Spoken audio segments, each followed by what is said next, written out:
time's veil where shadows collide. A battle unfolds, ancient forces align. Lucifer's light versus darkness reign. The Ascendants rise, defying the chains. From letters to prophecies, history revealed in the Chronicles of Ascendants. Truths are unsealed, the Theophilus and Emmanuel, a shadow with power, the battle for souls in the ultimate hour. Cosmic realms, what's the design? The host will take you through space and time. Memoirs and sources, secrets untied. The truth shines through, get ready to decide.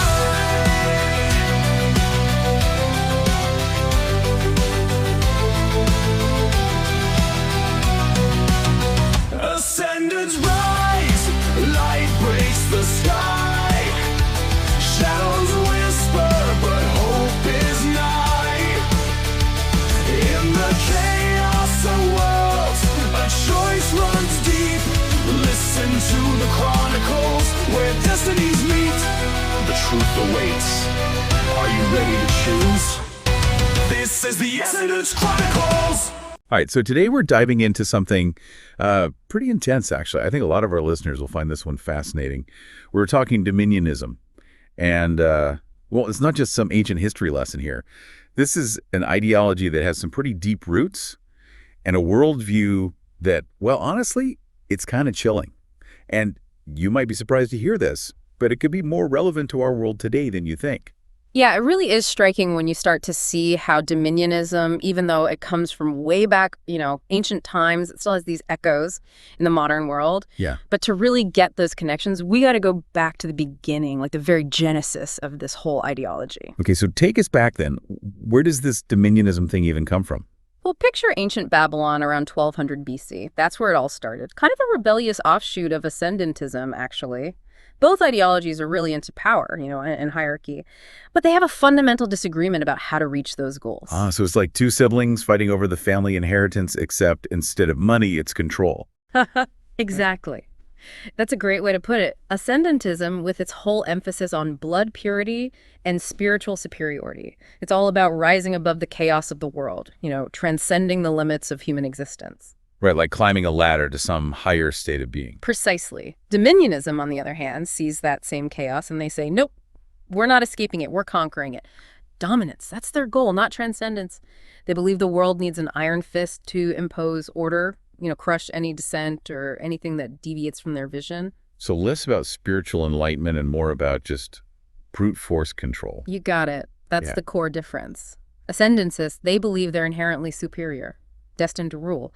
Dominionists believe they have to seize control and enforce order because the world is inherently chaotic. For them, humanity's diversity, free will, individual expression, those aren't strengths. They're threats to their vision of this perfectly controlled society. That's pretty bleak. Yeah. So how did this obsession with control actually play out historically? Did they just take over ancient Babylon with their iron fist? Not quite. It's more like Dominionism is an undercurrent, a hidden force that's been influencing different leaders and movements throughout history. Think of someone like Nebuchadnezzar II, that Babylonian king known for his absolute rule and ruthlessness.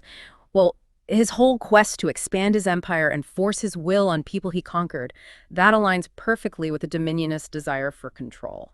Okay, I can see that. But what about someone like Genghis Khan? He always seemed more like a warlord to me, a conqueror driven by ambition. How does he fit into this Dominionist mold? It's about looking past the conquests themselves and examining his methods and goals.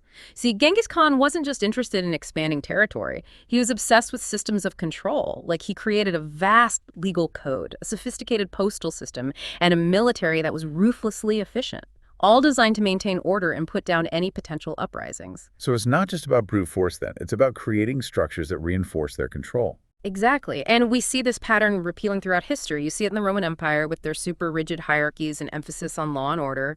You see it in the rise of totalitarian regimes like Stalin's Soviet Union, where every aspect of life from art to education was tightly controlled to serve the state. And even Nazi Germany. Well, we mostly associate them with Ascendantism and their obsession with racial purity. They had those dominionist tendencies too, right? Yeah. The whole totalitarian state apparatus, the surveillance, the suppression of any dissent. It's chilling how those ideologies can overlap. Yeah, that's a crucial point. These ideologies, they aren't always mutually exclusive. They can blend and change, taking on different forms depending on the context. But that core desire for control, for forcing a rigid order onto the world, that's the hallmark of dominionism. So it's not just about a few historical bad guys then. It's about recognizing this pattern, this impulse towards control that just keeps popping up throughout history. Exactly. And that's what makes it so relevant for us today. Because the question is, are we seeing those same patterns emerging in our modern world? Okay, now that's where it gets really interesting and maybe a little unnerving. We've gone from ancient Babylon to Nazi Germany. So how does dominionism connect to the world we live in today? Well, that's what we're going to dig into next, because the echoes of dominionism might be closer than you think. So we've established dominionism has this long, and I guess a pretty creepy history, popping up in different forms across time. But you said it might be more relevant today than ever before. So tell me, how's that? Give us those modern day connections. Well, think about the trends we're seeing pop up everywhere. Mass surveillance, social credit systems, algorithms that are controlling our behavior online. All those are tools that could be used to control entire populations. It's true. We've all got these little supercomputers in our pockets, constantly tracking our every move, our location, what we buy, what we do online. Yeah. It's easy to see how that kind of data could be used for way more than just targeted advertising. Exactly. And for dominionists, this tech isn't just about watching. It's a way to actively steer people's behavior, nudge them towards conformity. Imagine a world where whether you can get resources or your social standing, even your job opportunities, are all determined by algorithms that reward, quote unquote, good behavior and punish anything that goes against the norm. That sounds less like a free society and more like some giant social experiment. You hit the nail on the head there. Remember, for dominionists, free will is the enemy, individual choice that leads to chaos. So it needs to be minimized, controlled, or even gotten rid of altogether. Okay, so how would this actually play out in a society? What does their blueprint for control look like? Let's paint a picture. Imagine cities covered in surveillance tech cameras everywhere, facial recognition software tracking your every move, your online activity constantly being monitored and analyzed. Algorithms decide your credit score, your insurance rates, even if you qualify for certain social services. That's straight out of some dystopian sci-fi movie. And it's not just about punishing what they consider bad behavior. It's about shaping people's choices before they even make them. Think about those algorithms on social media that curate your newsfeed, showing you stuff that just reinforces what you already believe, and filtering out anything that might challenge your views. It's a sneaky form of control, but super effective. That is the scary part, isn't it? Yeah. It's not always some in-your-face Big Brother type of control. Sure. It can be really sneaky, creeping in through these technologies that seem convenient and that we've come to depend on. Exactly. And that's why understanding dominionism is so important. It's not just about recognizing the tools of control. It's about understanding the mindset, the ideology that drives this desire for control. All right, so we've got this ideology obsessed with control. We've got the technology that could make their vision a reality. But where does religion fit into all of this? Is dominionism just a political ideology, or is there something more going on? This is where things get really interesting. Dominionism isn't just a political system. It's totally intertwined with a specific theological worldview. Remember how it split from Ascendantism? Well, that wasn't just a political break. It was a fundamental disagreement about the nature of the divine and humanity's role in the cosmos. So they have their own unique interpretation of the whole Luciferian rebellion thing. Exactly. For dominionists, Lucifer's vision wasn't about rebelling against heaven. It was about bringing order to a chaotic universe. They see Lucifer as a kind of divine architect, a champion of control, trying to impose a structured hierarchy on all of creation. So instead of worshiping a benevolent god, they're worshiping this, cosmic control freak. That might be simplifying it a bit, but you're getting the idea. They believe control is a sacred principle. It's the very foundation of reality. And they see humanity as having a crucial role in this whole cosmic drama. Okay, I'm definitely intrigued, but also a little terrified. Tell me more about how this religious dimension plays out. What are their core beliefs? Well, they have what they call the 3 pillars of power, which sums up their whole worldview. First, there's a doctrine of sacred order. They believe that chaos is the ultimate evil, the source of all suffering, and that control is the divine cure, the path to salvation. So it's not just about keeping order in society. It's about a spiritual need to impose order on everything. Exactly. And that brings us to the second pillar, the sacrament of obedience.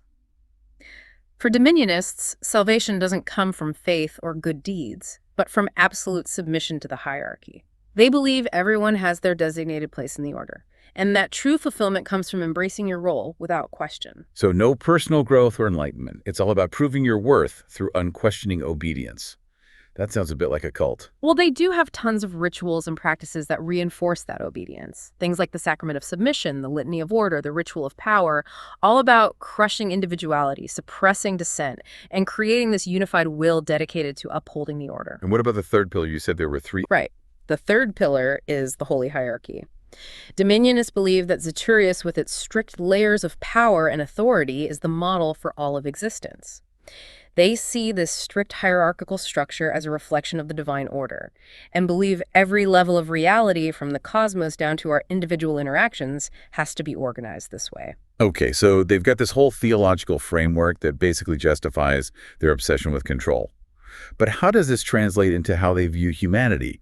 Are we just mindless drones in their eyes, or do we actually have some sort of purpose in their grand scheme? That's the question that really gets to the heart of Dominionism, and it's what we'll explore next. Because their view of humanity might just be the most chilling aspect of this whole ideology. Okay, so we've got this ideology that's basically all about control. They've got the tech that could make their vision a reality, and they got a whole religious framework to back it up. Yeah. But how do they actually see us humans in all of this? Are we just pawns in their game of cosmic control, or what? Yeah, that's a question that really gets to the core of Dominionism, and it's honestly one of the most unsettling parts of this whole ideology. All right, hit me with the unsettling part. Well, they see humanity as having this unique role in the cosmos, but it's not exactly a flattering one. They believe we're stewards of Earth, tasked with bringing order to this chaotic world. But here's the catch. Our worth isn't inherent. It's tied directly to how obedient we are and what we contribute to the order. So basically, the more obedient you are, the more valuable you are to the system. It's like some cosmic social credit score where you're always being judged on how well you conform. It's a pretty chilling comparison, actually. Yeah. And to really get this, we need to look at how they view the different parts of a human being. The body, the mind, and the soul. Okay, let's break it down. What's their take on each of these? They see the body as a tool, basically. A tool for control. A way to exert influence over the physical world, strength, discipline, even the ability to endure hardship. Those are all super important to them. So it's not just about physical strength then. It's about the body as an instrument of control, even over yourself, which makes sense with their focus on discipline and obedience. Right. Then you've got the mind, which they see as crucial for strategic thinking, planning, problem solving. All those things are essential for maintaining and expanding control. So intelligence and ingenuity matter, but only if they're used to uphold the hierarchy and contribute to the collective good, which of course is defined by the Dominionists themselves. Precisely. Individual brilliance means nothing unless it serves the order. And then there's the soul. Even for Dominionists, the soul has significance. They see it as our connection to the divine, the source of our ability to understand and enforce the cosmic order. So even in this system of control, there's this acknowledgement of something bigger than ourselves. Yes, but it's twisted, to fit their agenda. It's not about personal enlightenment or spiritual growth. It's about aligning your soul with this cosmic will for order, becoming a conduit for their vision of control. Wow, it's like they've taken this idea of human potential and just completely warped it to fit their own narrow definition. It's all pretty bleak, to be honest. But how does this dominionist view compare to other ways of seeing humanity? Does anyone else have this kind of controlling perspective? It's definitely important to put this into perspective. Let's start with Ascendantism. Even though both ideologies are hierarchical, Ascendantism is more focused on spiritual growth and transcendence, not control just for the sake of control. So Ascendantism is about escaping the world in a way, while Dominionism is all about dominating it. Yeah, that's a great way to put it. Now think about someone like Carl Jung, who explored the collective unconscious and the importance of individual integration. His ideas are all about inner exploration, self-discovery, a stark contrast to Dominionism's focus on external control. Right, Jung's work seems to celebrate the complexity and even the chaos within each person. That's the opposite of trying to force order from the outside. Exactly. And then you have Viktor Frankl, who survived the Holocaust and developed logotherapy, this idea that meaning is essential for human survival. He focused on individual choice, finding purpose even in the face of unimaginable suffering. Frankl believed we always have the freedom to choose our attitude, to find meaning even in the darkest of places. That feels totally opposed to Dominionism's belief that meaning comes from obedience and submission to a predetermined order. Absolutely. And lastly, let's look at humanism, a philosophy that champions individual worth and autonomy. This might be the most direct contrast to dominionism. Humanism is about empowering the individual, recognizing their inherent value regardless of whether they obey some system. It's about celebrating diversity and self-expression, not trying to squash them. Right. Humanism sees those things as strengths, not weaknesses. It's a worldview that fundamentally rejects the core ideas of dominionism. So we've got this pretty disturbing picture of dominionism, this ideology that wants to control every aspect of human life, with the religious framework to justify it all. But here's the big question. How do we resist this kind of thinking?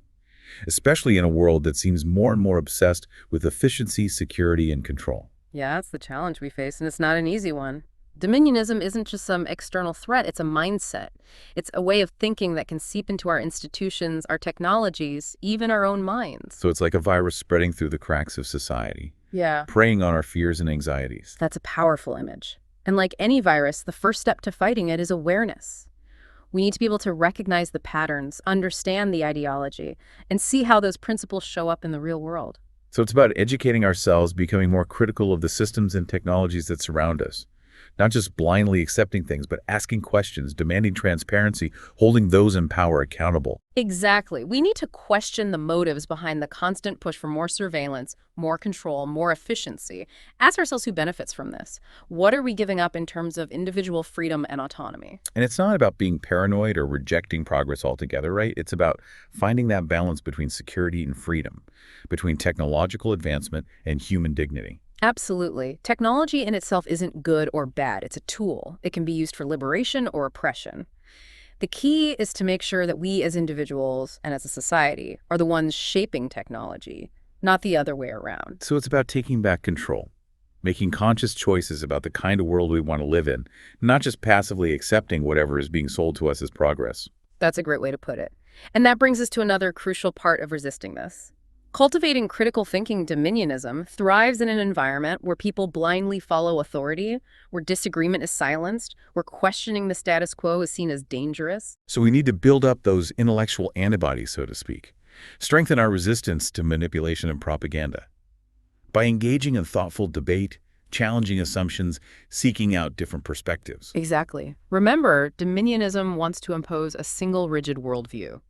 The antidote is to embrace complexity, to celebrate the richness and the messiness of human experience. And it's not just about intellectual exercises either, right? It's about living those values, embodying them in our daily lives, choosing compassion over judgment, understanding over fear, connection over isolation. Those are essential qualities. Dominionism wants to divide us, to create hierarchies based on obedience and conformity. We need to counter that with a radical embrace of empathy and interconnectedness. So it's about building a world where our differences are seen as strengths, not threats, where being an individual is nurtured, not suppressed, where power is shared, not concentrated in the hands of a few. That feels like a vision worth fighting for. It really is. And at the end of the day, that's what's at stake. The fight against dominionism isn't just about politics or technology. It's about the very soul of humanity. It's about choosing a future where we as individuals are free to think, to feel, to create, to connect, without being forced into some grand imposed order. It's a battle for the future, but it's also a battle that's happening right now, in every choice we make, every action we take. And it's a battle we can win if we choose to fight. Couldn't agree more. And on that note, I think it's time to leave our listeners with a final thought. In a world where the lines between control and freedom are getting blurrier, where technology can both empower and enslave us, the most important question we can ask ourselves is this: what kind of future are we creating? What will our legacy be? That's a powerful question, and one that we all need to think about carefully. And as we keep exploring this complex interplay of power control and the human condition, we invite you to join us on this journey of discovery and resistance. Until next time, keep those minds questioning, those hearts open, and those spirits free. Thank you for listening to the Ascendants Chronicles, brought to you by VU Campus Dalbergen. Special thanks to our hosts, researchers, and the production team for making this episode possible. For more stories, insights, and updates, visit linkter.ee/dalbergenonline, linkter.ee/dalbergenonline, where you'll find links to our social media, the campus website, city information, and much more. Don't forget to subscribe and leave a review on your favorite podcast platform. Your feedback helps us grow and reach more listeners like you. Until next time, keep exploring the stories that shape our world. Stay curious, stay inspired.